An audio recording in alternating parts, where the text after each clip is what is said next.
यहाँ पर हमने क्या करना होगा कि अपने लेफ्ट सेक्शन के अंदर कुछ चीज़ों को इंपोर्ट कराना होगा और उसके कोड को क्रिएट करना होगा। अगर हम ये क्रिएट नहीं करेंगे तो हम जब अपना मेजर सेक्शन क्रिएट करने के लिए जाएंगे जिसमें हम अपने ब्लॉक्स वगैरह बनाएंगे तो वहाँ पर हमें डिफिकल्टी पेश आएगी। अपने सबसे पहले इम्पोर्ट की कमांड का यूज़ करना है यहाँ पे।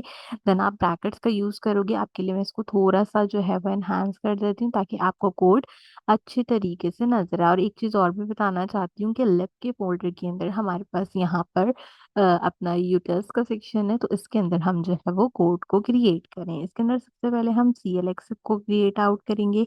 इसकी टाइप में यहाँ पर असाइन करूंगी। इसकी जो टाइप हमारे पास यहाँ पे रहेगी वो क्या रहेगी, उसके अंदर हम क्लास वैल्यूज को चेज करेंगे। क्लास वैल्यूज जो हमारी होंगी वो हम फर्दर अपने ब्लॉक के अंदर देखेंगे। हम ये कहाँ से चेज आउट करे होंगे, हम ये सिंपल फ्लिक से जो है वो यहाँ पर चेज करेंगे। इसके बाद हम यहाँ पर इसको इंपोर्ट करवाएंगे एक TW मर्ज जो कि हमारे पास लाजमी हमें इंपोर्ट कराना होगा ताकि हमारे पास जब डेटा आए हमारे ब्लॉग से रिलेटेड और जो कमेंट सेक्शन में हम कमेंट वगैरह करें तो उससे रिलेटेड जो है वो हमारे पास यहाँ पे हमारी टेलमेंट मर्ज जो है वो नहीं हो। तो हम यहाँ पे इसको फ्रॉम से कंपाइल करेंगे और इसको हम जो है वो सिंपल टेलवेंट डैश मर्ज से कंपाइल कर देंगे। ये सब चीज़ें भी आपको एरर इसलिए प्रोवाइड करेंगी क्योंकि ये अपने अपने ब्लॉक सेक्शंस के अंदर फिलहाल के लिए नहीं है। तो हमें इसका कोड यहाँ पे कंपाइल करना था तो हम सिंपली इसको कंपाइल करें। इसके बाद हमने यहाँ पे एक्सपोर्ट फंक्शन कराना है तो मैं एक सिंपल से एक्सपोर्ट फंक्शन कराऊंगी जो कि CN से रिलेटेड होगा।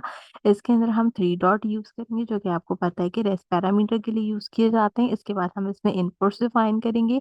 हमारे इनपुट्स क्या होंगे, वो होंगी हमारी क्लास वैल्यूज जो कि हमने यहाँ पर चेज की होंगी। एम्प्टी एरे ब्रैकेट के अंदर ये वैल्यूज डिफाइन की जाएंगी और क्योंकि फंक्शन बना है तो आपको पता है कि रिटर्न जो है वो हमें लाजमी कराना होगा। तो फंक्शन में रिटर्न क्या कराएंगे, TW मर्ज हम यहाँ पे रिटर्न कराएंगे। और TW मर्ज के अंदर क्या चीज रिटर्न करानी होगी, CLX। और CLX के साथ साथ हम इसके अंदर हमारे जितने भी इनपुट्स होंगे उसको मर्ज करा लेंगे। अब यहाँ पे आपके पास 2 एरर्स आ रहे हैं। उसका रीजन क्या है कि अभी हमने चीजों को कंपाइल नहीं किया है। तो जैसे जैसे हम चीजें कंपाइल करते जाएंगे हमारे पास फाइल खुद ब खुद ठीक होती चली जाएगी। तो हमारी आज की वीडियो यहाँ पर कंप्लीट होती है।